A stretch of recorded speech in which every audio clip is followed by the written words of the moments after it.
A gente vai discutir um pouco sobre gênero e como nós podemos, a partir desse conceito, desconstruir as desigualdades. Gênero, ele tem vários conceitos, várias possibilidades, mas vamos pensar inicialmente gênero como uma lente que nós vamos olhar para a realidade e enxergar algumas coisas que sem ela nós não conseguimos enxergar. Por exemplo, as desigualdades de gênero, as violências de gênero, sem esse olhar nós não conseguimos entender, nem compreender e tampouco fazer enfrentamento. Entender que as mulheres são mortas por serem mulheres é um dos resultados desse olhar e desse novo foco. Portanto, conhecer a realidade é algo que a gente pode utilizar-se desse conceito e, teoricamente, a gente vai dizer que ele é um instrumento que eu posso analisar. Então, o gênero como um instrumento teórico para análise da realidade, porque a partir dele eu consigo problematizar hierarquias entre seres humanos e eu posso enxergar, discutir e problematizar as desigualdades sociais, dentre as quais as desigualdades baseadas no ser homem, no ser mulher e naquilo que nós construímos. De alguma forma nós somos seres humanos, mas o biológico, ele não tem esse poder de nos construir na sua totalidade. Nós somos uma construção das relações das quais nós vivemos. Portanto, o gênero vai rejeitar esse determinismo biológico, mas ele também não constrói o determinismo da sociedade. Ele vai fazer com que ele vai fazer com que possamos entender essa construção e essas diferenças que a sociedade coloca como ser masculino e ser feminino. De alguma forma, ele também possibilita que nós conheçamos o ser humano em toda a sua diversidade, e isso vai contribuir para que a sociedade passe a respeitar as diferenças. Os estudos de gênero têm uma contribuição grande na área de inclusão social.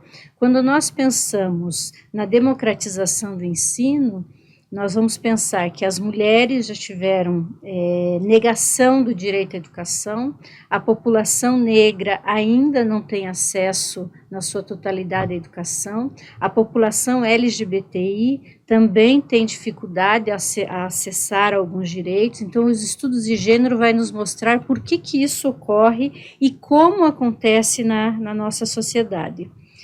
Pensando o gênero, eu diria assim que ele é um instrumento que possibilita efetivar os princípios da nossa Constituição. Um dos nossos princípios constitucionais, que está lá na nossa Constituição, é a construção, diz lá, a República Federativa do Brasil, ela tem, enquanto um Estado democrático de direito, tem um dos fundamentos a construção da dignidade da pessoa humana. E a construção da dignidade da pessoa humana, ela se realiza a partir do reconhecimento das diferenças e do respeito a essas diferenças. Ela possibilita também, os estudos de gênero, vai nos ajudar a concretizar um dos objetivos que é fundamental do nosso país, que está previsto no artigo 3º da nossa Constituição, que diz que nós devemos promover o bem de todos, sem preconceito de origem, raça, sexo, cor, idade e quaisquer formas de discriminação. Se os estudos do gênero nos possibilitam problematizar as discriminações baseadas no que a sociedade entende, o que é ser homem, o que é ser mulher, ele vai nos possibilitar concretizar essa promoção do bem-estar de todos, que não há bem-estar sem acesso à educação, à saúde, e quando nós verificamos a falta de acesso aos direitos básicos, as relações de gênero, que é isso que nós entendemos e que muitas vezes nós buscamos incutir que para ser mulher, há algum tempo a gente tinha, para ser mulher, as mulheres deveriam ser delicadas, elas eram mais frágeis, então esse tipo de coisa interfere interfere no acesso. Quando nós pensamos mulheres mais ligadas à emoção e homens mais à razão, esse é um dos principais argumentos que ajudou a manter as mulheres afastadas da educação. Quando a gente pensa em gênero, é possível que ele tenha uma contribuição para realizar também os direitos humanos. Não existe direitos humanos num país quando nós temos um setor ou um grupo, ou nós temos uma pessoa sem acesso ao direito.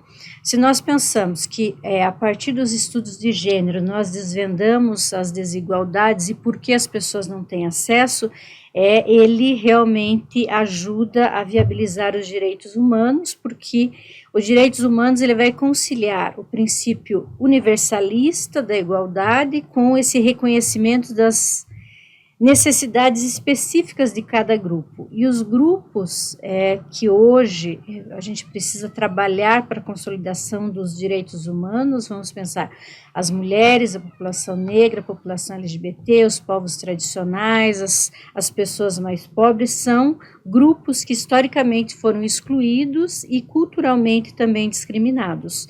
Portanto, quando nós vamos estudar gênero, nós vamos de alguma forma trabalhar com uma noção de direitos humanos que vai problematizar as representações negativas das pessoas, dos sujeitos, e vai também entender por que as suas identidades foram excluídas e, a partir dessa compreensão, construir uma nova realidade.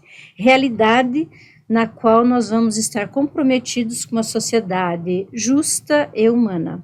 Portanto, o gênero, ele de alguma forma, ele está ligado com uma luta histórica social, e nós temos várias possibilidades de compreender, mas pensando no direito, por exemplo, das mulheres, o movimento das mulheres foi essencial para que a gente pudesse entender qual foi o movimento, qual foi a construção histórica que deixou as mulheres oprimidas, as mulheres fora, as mulheres não consideradas como ser humano.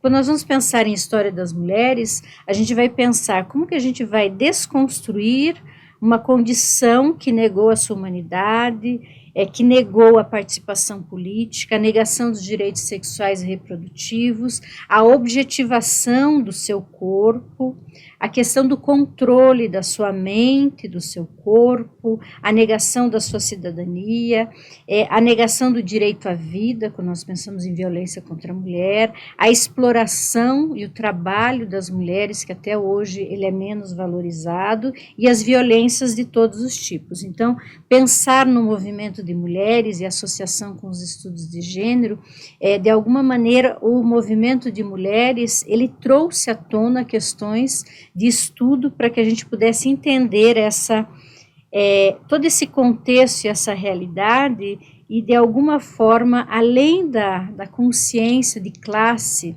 nós podemos trabalhar com uma questão que a gente trabalha com consciência de gênero, ou seja, somos mulheres e nessa sociedade nós estamos imersas nessas relações de poder que nos constituem e faz que muitas vezes a sociedade reproduza esses sistemas que oprimem todos os dias. Então, quando nós pensamos na educação, pensar a educação como um direito fundamental, um direito humano. E para a realização desse direito humano, que é o direito à educação, nós necessitamos tanto a inclusão social, inclusão de pessoas, de grupos historicamente excluídos, nós precisamos da inclusão de saberes também desses grupos. Nós precisamos do reconhecimento e da valorização dessa diversidade, porque somos seres humanos, nós somos homens, somos mulheres, somos pessoas brancas, pessoas negras, pessoas indígenas. A composição nossa, nós podemos ser cisgênero, nós podemos ser heterossexual, homossexual. Então, existe uma diversidade, o reconhecimento dessa diversidade é extremamente importante, não só para as lutas que constroem a vida das pessoas, mas para que a gente efetive o direito à educação, porque que de alguma forma a promoção de políticas educacionais, políticas de inclusão, eles vão exigir que haja a ampliação do acesso e a melhoria de qualidade desses grupos historicamente excluídos, né? Ou seja, eu tenho que ter o respeito e a valorização da diversidade e, ao mesmo tempo, eu tenho que ter o combate à discriminação. Portanto, ainda há um grande desafio de efetivar o direito à educação, e sem educação nós não conseguimos transformar essa realidade. Pensando aqui no Paulo Freire, né, se a educação não transforma a sociedade, sem ela tampouco a sociedade muda. E pensando na nossa Malala, um livro, uma caneta, uma criança e um professor, sim, podem mudar o mundo. E ainda, pensando no Mandela, a educação é a nossa arma mais poderosa, e com ela nós podemos mudar o mundo. Portanto, todo ser humano, ele tem que ter esse acesso ao direito à educação. Agora, o direito à educação também está ligado à questão da proteção social e a outros direitos básicos. Portanto, pensar em direito à educação, eu também preciso saber se existe saúde, moradia, saneamento. Não há como se aprender e discutir sem que a pessoa, por exemplo, tenha alimentação, sem que a sua identidade seja respeitada. Então, pensar no direito à educação é um conjunto. Por que nós temos que pensar sobre todas essas questões? Porque o direito à educação, ele está em meio a tudo isso, né, e ele é um conjunto de políticas sociais que deve se caminhar juntas com outras políticas. E uma delas, sim, são as políticas inclusivas. E a eliminar as desigualdades, a violência do gênero faz parte desse processo. Essa noção da neutralidade da ciência invisibilizou as desigualdades de raça, de classes regionais. Então, é possível pensar a tecnologia a partir de uma perspectiva de gênero, pensando inclusive a ciência e a tecnologia foi construída para quem, para quê e por quem. E pensar nessa realidade que a ciência ela tem que ser pensada para o ser humano e para o bem, e nem sempre isso foi uma realidade, e hoje também ela não é essa realidade. Portanto, pensar sobre a questão de gênero, mulher, ciência e tecnologia, também pensar nas consequências desse avanço científico e tecnológico, que vai ser diferente para pessoas ricas, para pessoas pobres, para homens, para as mulheres, para brancos, para negros, para cis, para trans, para os povos tradicionais, para a população europeia e para a população latino-americana, para a população brasileira. O acesso à tecnologia também é diferenciada para cada um, porque ela muitas vezes depende dessa questão social, a produção e a qualificação. Então, pensando na ciência e tecnologia, a qualificação para as engenharias, a qualificação para cursos nessa área, ela está imbricada também nessas questões. Ou seja, as tecnologias, a ciência, elas estão envoltas em relações de poder e hierarquias de gênero, e assim foram construídas socialmente. E aqui, para encerrar, penso assim, o que a universidade, como os espaços universitários podem contribuir nessa questão?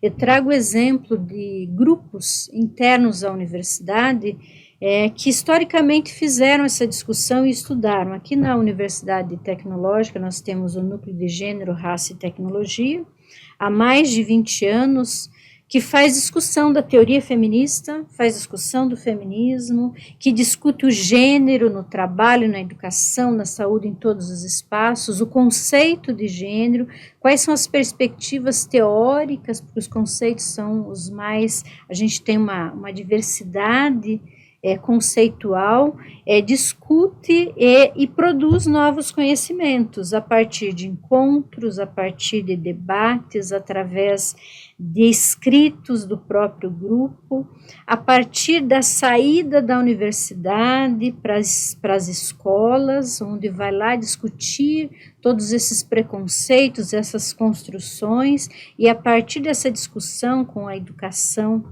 e com os estudantes, perceber quais são as questões que a gente deve devem ser trabalhadas e modificadas nessa realidade.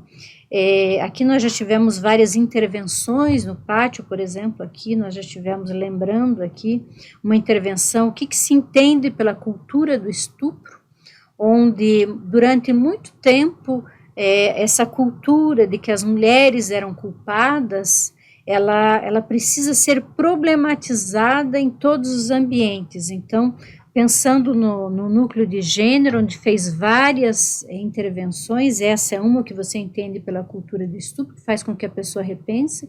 Uma outra, o que você deixou de fazer por ser mulher?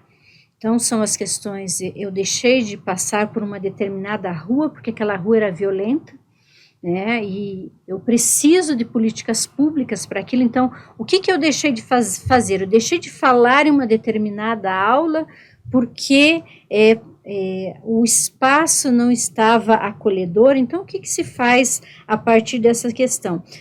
O grupo de gênero também, pensando aqui o que nós, universidade, podemos fazer, ele tem um caderno de gênero e tecnologia que faz todas essas discussões e tem várias publicações, que o conhecimento, o acesso a essa discussão, ela deve estimular que novas produções sejam feitas. Vou destacar aqui o Entrelaçando Gênero e Diversidade, Matiza a Divisão Sexual do Trabalho, feito em parceria aí com a professora Lindamir, a professora Marília, e como é uma coletânea com diversas pesquisadoras nessa área, a professora Marília de Carvalho, pensando aqui essa desconstrução da homofobia, que é uma construção. Nós temos 2 livros com Construindo a Igualdade na Diversidade, Igualdade de Gênero. Um livro também produzido pela Marília, Ciência, Tecnologia e Gênero, a abordagem ibero-americana, a tecnologia, as transformações sexuais, pensar em seminários, discussões sobre gênero, como esse realizado com a professora Helena Hirata, que foi um seminário. A professora Helena Hirata é uma referência na área de divisão sexual do trabalho, ela esteve aqui na instituição no ano passado, e discutiu gênero e trabalho, trouxe essas discussões. Então, trazer, discutir, repensar essa realidade é uma tarefa para todo dia. E tarefa também para todo dia é continuar perguntando, por que tão devagar? Por que ainda nós temos uma instituição que precisa incluir? Nós precisamos defender todos os dias as políticas afirmativas que aceleram a igualdade, a necessidade da defesa intransigente que as políticas de ciência e tecnologia promovam essa igualdade de gênero, de raça, de etnia. Precisamos discutir e defender uma nova divisão sexual do trabalho, uma divisão sexual do trabalho que seja justa para homens e mulheres. Precisamos defender esse trabalho decente, onde haja a possibilidade de se viver para além do trabalho, defender e valorizar o trabalho docente e o trabalho feminino, e lutar por todas as formas de desigualdade. De alguma forma, precisamos resgatar a história das nossas mulheres, as mulheres que fizeram no passado as lutas. Uma luta não é feita de uma mulher só, mas as mulheres, as nossas referências, elas foram invisibilizadas, nós temos que resgatar toda essa trajetória de cada uma das mulheres que teve contribuição, e vamos contar todos os dias, sim, que vai ter mulher na ciência e tecnologia, porque essa história é construída todos os dias e as mulheres estão construindo essa bela história, que é a história do nosso país, que é a história da ciência e tecnologia, a história da nossa universidade. Obrigada.